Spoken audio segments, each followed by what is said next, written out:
I'm Larry Fitzgerald, and I was in the United States Air Force for 4 years, between 1951 and 1954. I was in Phoenix, Arizona, going to Phoenix College, playing football there, and the war broke out in Korea, and we went down and to the Selective Service, said, well, you're going to be in the Air Force, so that's what happened. Oh, my mom was devastated. She didn't want me to do that. But I felt it was my duty. And all my friends went in at the same time. And we all got separated there, and none of us ended up together. But yeah, we all went in the Air Force together. There was about 4 or 5 of the guys that I went to school with, and ran around with, and we all joined at the same time. Well, to begin with, I went to Texas for basic training, Fairchild Air Force Base. They had too many people, so they sent us up to Spokane, Washington for our basic training. After we got through with basic training, they said, you're going to be in the military police. So I was shipped off to Gordon, Georgia for military police training. And from there I went to Forbes Air Force Base in Topeka, Kansas. My duties were town patrol, base stockade, and then later on in my tour, I traveled the country picking up AWOLs that they caught somewhere, and I had to bring them back to the base.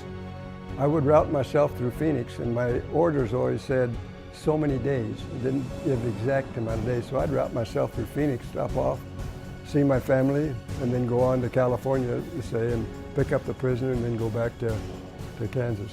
We manned the main gate, inspecting people when they come into the base.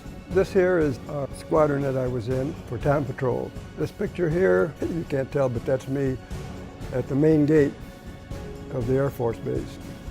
And there's a picture of the main gate. And we had duties of raising and lowering the flag every day. Okay, you asked me if I ever flew. Yep. Okay, here's a picture. I flew this plane and crashed it. Not really. No, the plane crashed, but we were sent out to make sure nobody would fool around with it. And here's a picture of me cleaning my gun in basic training.